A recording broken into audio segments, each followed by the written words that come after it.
Good evening, good evening, good evening. Welcome, welcome, welcome to the Thursday webinar. I hope you guys are well. How are you? How are you? How has your week been so far? Feel free to say hi in the chat box. Let me know where you are listening from today. Hope you've been having a smashing week. Great. So today we're going to talk about different personality colors. The fact is that if you want to build a successful business, you're going to have to learn to work with different kinds of people. Now, all of us like people who are like us. Unfortunately, most people out there are not like us. And if you want to have a business which is successful and growing and thriving, then you're probably going to have to learn how to work with all the different types of people. So this way you don't exclude people, and your business can grow rapidly, and more people can join your business, and they can feel that they're getting most out of it. They feel that they don't feel excluded. So that's why today we're going to look at different personality types and how we can first of all prospect them. So when you're trying to offer the business to them, how can you do that? In what sort of words and language should you use when you're talking to somebody from a different personality type? And then how can you recognize them? How can you tell if it's one or the other personality type? So this is hopefully going to be quite interesting for you, and hopefully you're going to get value from this as well. And also, of course, make sure that you practice, because otherwise this just makes a really good notes. But make sure that you actually put it in practice. And next time when you're speaking to people, maybe tomorrow, try and have a look and think to yourself, what personality type is this person? And what personality type is this person?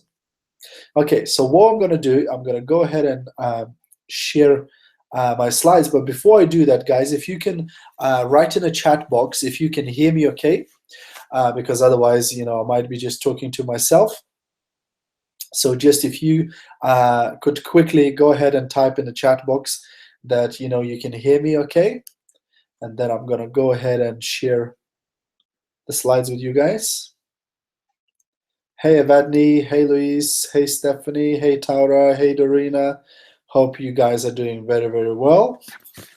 I'll just give you 2 seconds to write in a chat box if you can hear me okay. So this way I know that the technology is not letting us down, and then we can go ahead and proceed to our training.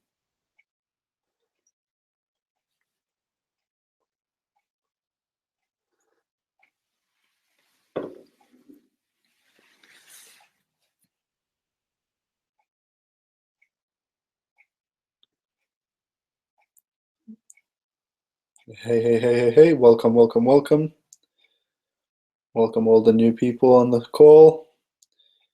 Great. Perfect. So let's go ahead and share the screen. Share. Perfect. Okay. Oh, this little bit is going to annoy me. Let me get rid of that. All right. So learn to fish and build your FM business. Okay, so prospecting is like fishing. Fishermen know that different fish like different bait. Some like maggots, some like worms and grubs, some even use hot dogs.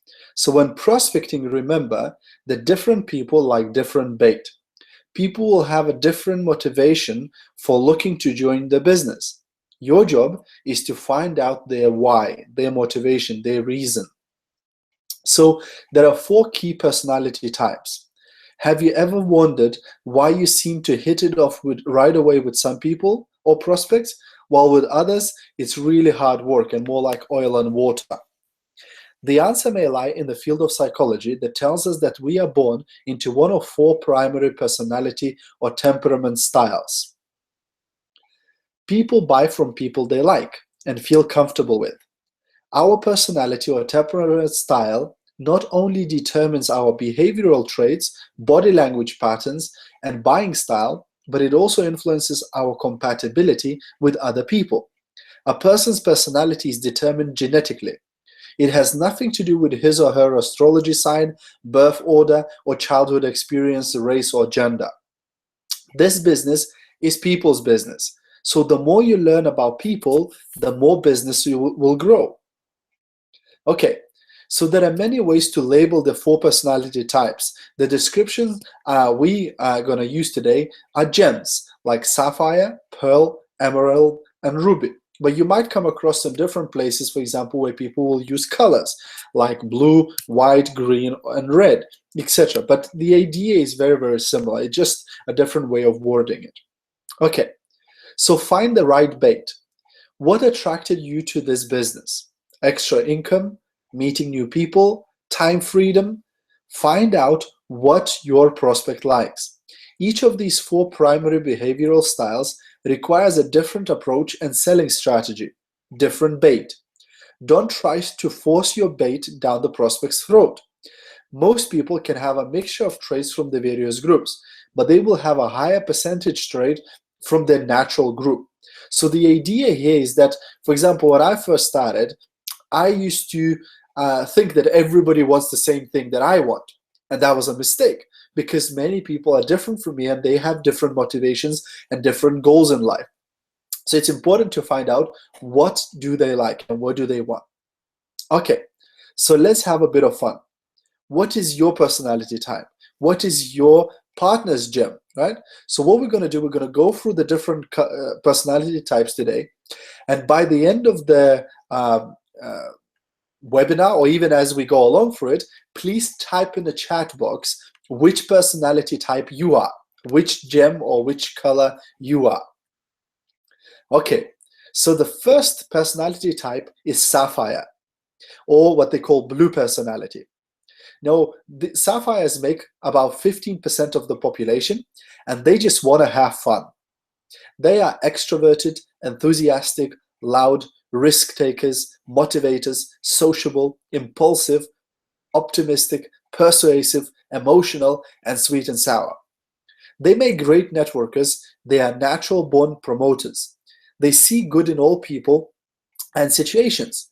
They are the ideas people. They know lots of people. They love having and going to parties. Some of you might know a guy called the Blue Captain. Now, these guys, they get bored easily, unless fun and exciting. They are unorganized and they are always late. They tend to be in the sales, business, or promotions of some kind. They are great connectors and are the planet's most creative people. You tend to know them by the clothes they wear, jewelry, ties, hairstyle, etc. They tend to stand out. These guys will wear bright colors, and will do things that other people wouldn't do, so you will very quickly realize that you have a sapphire. Okay, so how to prospect a sapphire? Well, they're playful and friendly, and they prefer a fast-paced and enthusiastic presentation style. So you need to use a short warm-up and allow extra time in your presentation for them to talk, because they will be interrupting you. The sapphire can be impulsive shoppers and are quick to make a decision. Keywords to use with sapphires are exciting, fun, and enthusiastic, and innovative. The key to making a sale to a sapphire is to keep them focused on the presentation and allow time for them to express their feelings. They seek social acceptance and are concerned about what other people think of them. They love recognition and praise. They ask who questions. Keep your presentations in a big picture and avoid giving them too much detail, because they're not interested in that. Consider using pictures, pie charts, or graphs when presenting to the style. If you have a meeting arranged with Sapphire, just expect them to be late, because it's the way they are wired. Now, with Sapphires, if you invite a Sapphire to a business opportunity meeting or a training meeting, the chances are that the Sapphire will never turn up, because it's for them, it's just too boring. So whenever you want to attract sapphires to a meeting, make sure you mention words like it's going to be fun, it's going to be a party, it's going to be things like that, because that will get the sapphire to attend, and that will get them interested.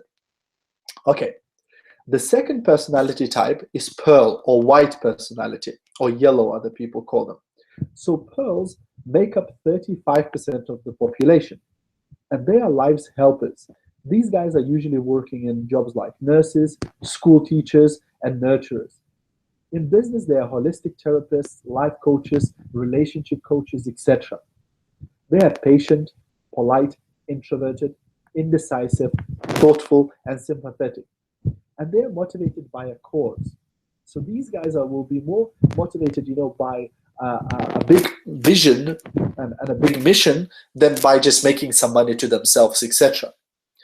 These guys are life's hoarders. They are too cluttered to be organized because they find it hard to throw anything away. In life, they give from the heart. They don't have time for themselves because they give it to everybody else. The major weakness is self-esteem management. Very often they don't believe in themselves. So if you want to prospect a pearl, and if you want to have a pearl successful in your business, you're probably going to have to first of all work on their self-esteem and get them to believe in themselves that they are good enough to achieve. They are great listeners, but they avoid confrontation and arguments. They sit on the fence. They enjoy routine and do not like change, but will adapt to it. Sometimes a pearl is really a burnt out ruby or sapphire. Okay, so how can we prospect a pearl? Well, pearls are big on trust. Build trust and rapport. They don't want to be sold and are sensitive to conflict or sales pressure. They don't like the pushy, aggressive salespeople. When you talk to a pearl, become a pearl. Slow down. Contain your excitement. Lower the volume, because pearls see excitement as hype, and they will be turned right off. Instead, visit with them, meet them for a coffee, and unlike the impatient ruby, they need extra time to warm up. Talk about the family, kids, the vacation, etc. They have a need to accommodate others and tend to ask how questions. Keywords to use when presented to this style are family, service, and harmony. Help them make a decision by giving them assurance. They dislike having to make decisions and are natural born procrastinators who love the status quos. All right. The third one is the emerald. Now, emeralds also make up 35% of the population, and these guys are the accountants, lawyers, engineers, IT people. These people are predictable, love systems, they are persistent, introverted, thoughtful, organized, critical, shy, detailed, pessimistic, secretive, and aloof. They are the analytical people. They analyze it to death. They have missed out on great business opportunities in the past because they have analyzed it for too long. The emerald can take Sapphire's idea to the next level. They believe they are the smartest people on the planet. They are very discerning and wise. With an emerald, in 2-3 minutes, you'll know you have an emerald. Desk is very tidy. They ask lots of questions. They want all the details. You're not going to sell them. Don't even try. They have to sell themselves. They'll go to the website, then they'll go to the next website and the next link. If you have 27 links on your website, they'll go to every one of them. They'll read all the testimonials and all the articles, etc. So, how can we prospect an emerald or a green personality? Well, the cautious emerald prefers a slow, detailed presentation style and warm up slowly. Speak clearly and do not too fast, not too slow. Be upfront and give them all the information. Whatever you do, don't turn up late or be unprepared, and ensure there's no spelling mistakes in your presentation. They are skeptical and typically research before they purchase. They want detailed information and they tend to ask why questions. Give them facts and figures. Keywords to use are quality and guarantees. Give them evidence, facts, and testimonials. Their frugal nature will cause them to make certain they're not paying too much. Answer all the questions. If you call in the meanwhile to answer questions, they will be abrupt. They see you as being pushy. Let them analyze the information at their pace, and in a week or 2 or 3, they'll call back for more information or ready to buy. They have sold themselves. Sapphires feel interrogated by emeralds, and they can go on the defensive. So make sure when you have an emerald, you'll know, because they will need all the information and they'll ask you all the questions about the company and the products, etc. But don't feel that they are picking on you, or that they are being negative or whatever, because sometimes when people get so many questions, they think that the person is being negative, but actually that's their way of thinking, and they will ask you a million questions.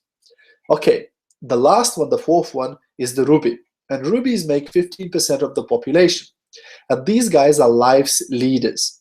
They are the corporate CEOs, MDs, the get the job done people. These guys are extroverted, determined, hardworking, controlling, practical, self-reliant, decisive, insensitive, domineering, demanding, and impatient. The major weakness is anger management. Under pressure, they will work harder and may become ill-natured, snappy, or explosive. They tend to have the biggest egos, tend to order people around, and need to get the credit for things. However, these guys are very well connected, and it's worth the effort to network or prospect with them, because they will put you in contact with powerful people. They know the movers and shakers, business owners, leaders, etc. So these people are natural leaders, and they're great for business.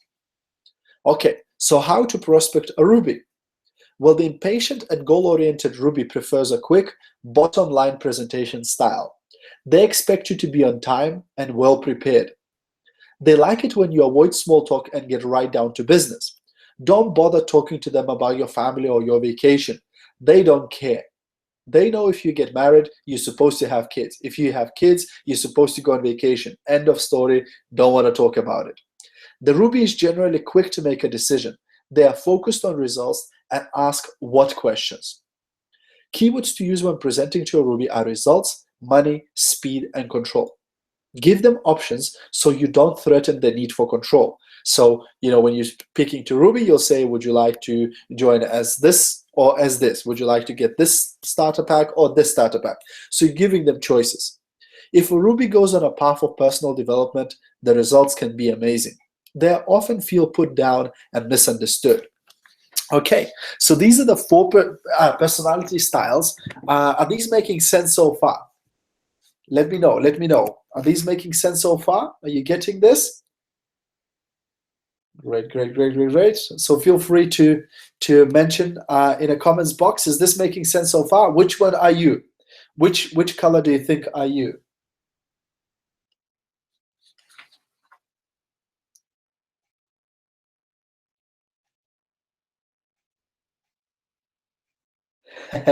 Ethel is in Zimbabwe. Wow. Wow, wow, wow, wow, wow. The business is international. Oh, I can see Tot with us from Lithuania. Welcome, welcome. Stephanie is very green. All right, I'm glad you admit that, Stephanie. Oh, Steven, sorry.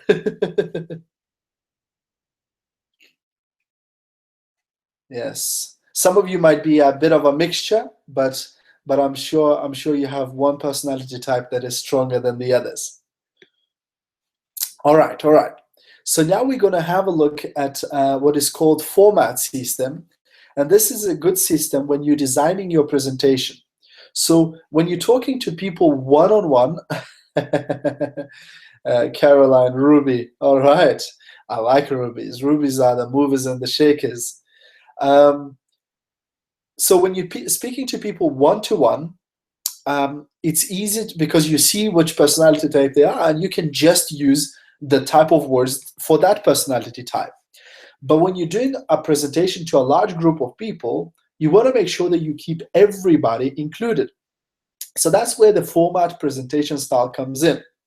So in the format presentation style, you have 4 types of people. So first are why people, and these people need lots of reasons and explanations. Then you have the what people. The what people need lots of data and information. Then you have how people, and how people need hands-on experience and doing things. And finally, you have the what people, and what or what if.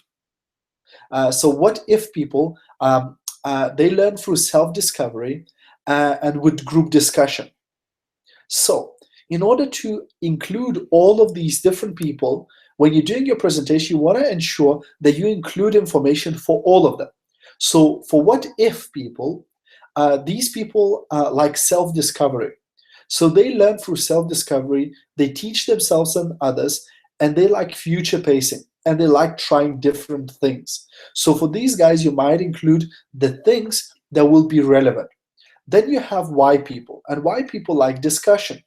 So they need reasons and relevance. They need concrete examples. They need meaningful applications and discussion. Then you have what people, and what people need more information. They like lecture and details. They like classifying and ordering. They like comparing and prioritizing. And finally, you have how people. And how people like to know how does it work. They need practical hands-on experience, demonstrations, exercises, and coaching. All right. Now, finally, I wanted to talk about different learning styles. And different people have different learning styles. So we have visual here, auditory, and kinesthetic. So visual people memorize by seeing pictures and are less distracted by noise. They often have trouble remembering and are bored by long verbal instructions because their mind may wander. They are interested by how the program looks. So the keywords to use when you're talking to visual people are things like see, look, view, appear, show, dawn, reveal, envision, illuminate, imagine, clear, foggy, focused, hazy, crystal, picture.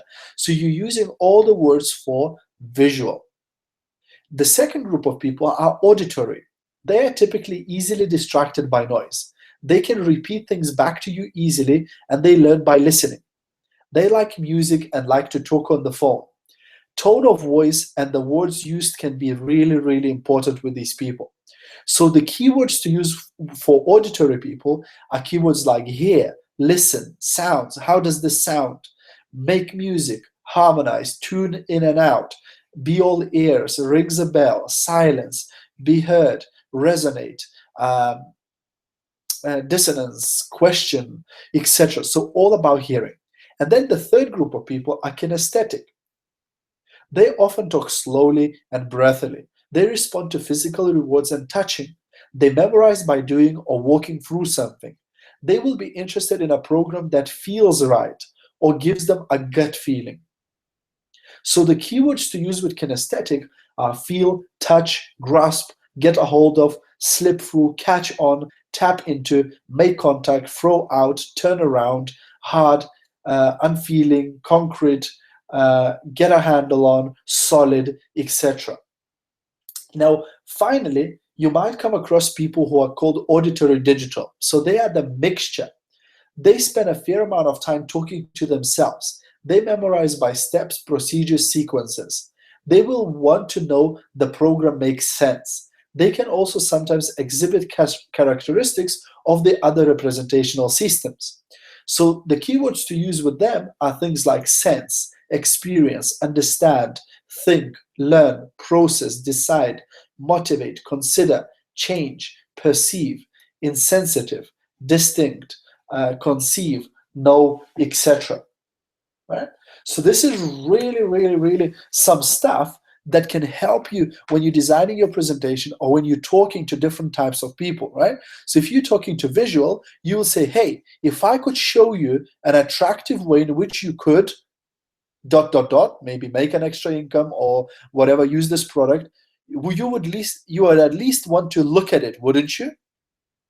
Or you would say, if this looks good to you, we'll go ahead and focus on getting the paperwork in, right? So you're using visual words. If you were talking to auditory, you might say something, if I could tell you a way in which you could ...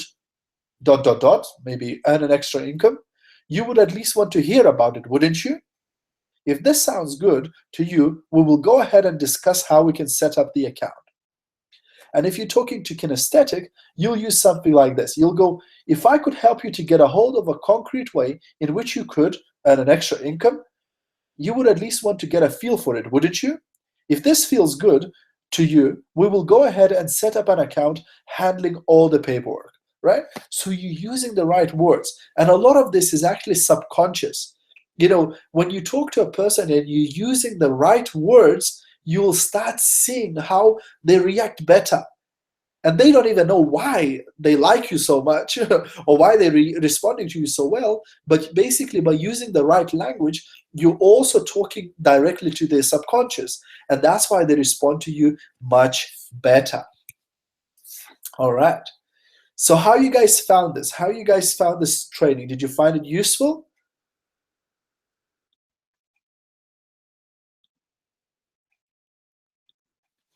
Did you get value from this? Do you think you would be able to use this next time you're speaking to some prospects? Will you be able to have a look and try and see how the person looks like? Okay. In the meanwhile, I'll give you also some signs by which you can tell which person is which representational system. So visual people who are visual often stand or sit with their hands or bodies erect, with their eyes up. They will be breathing from top of their lungs. They often sit forward in their chair and tend to be organized, neat, well-groomed, and orderly. They are often thin and wiry. They memorize by seeing pictures and are less distracted by noise. They often have trouble remembering verbal instruction because their minds tend to wander. A visual person will be interested in how your program looks. Appearances are important to them. So if you have a visual person, you want to make sure you dress to impress. Auditory. People who are auditory will quite often move their eyes sideways. They breathe from the middle of the chest. They typically talk to themselves and can be easily distracted by noise. Some even move their lips when they talk to themselves. They can repeat things back to you easily. They learn by listening and usually like music and talking on the phone. They memorize by steps, procedures, and sequences, and the ordinary person likes to be told how they are doing, right? So make sure you tell them, and they respond to certain tone of voice and set of words. They will be interested in what they have to say about your program. Kinesthetic. People who are kinesthetic will typically be breathing from the bottom of their lungs. So you will see their stomach go in and out when they breathe. They often move and talk very slowly. They respond to physical rewards and touching. They also stand closer to people than visual person. They memorize by doing or walking through something. They will be interested in your program if it feels right, or if you can give them something they can grasp. And finally, auditory digital, the ones who have mixed few different representational systems, these people will spend a fair amount of time talking to themselves. They will want to know if your program makes sense. Auditory digital person will exhibit characteristics of other major representational systems. Cool, cool, cool, cool. Okay, I can see some people saying it's a great presentation. Sure, very useful, definitely yes, very helpful. Glad, glad, glad. Awesome, guys. So I think we're going to go ahead and wrap up here. As usual, we're going to continue next week, and we're going to look at some very, very interesting stuff next week. If you're getting value from these training calls, make sure you share them with your team members, with your people in your business, so that they can get the value of these trainings as well. And hopefully we will spread the word and help people with their businesses. Awesome. Have a great evening. Have a great rest of your week. And as always, I'll see you at the top.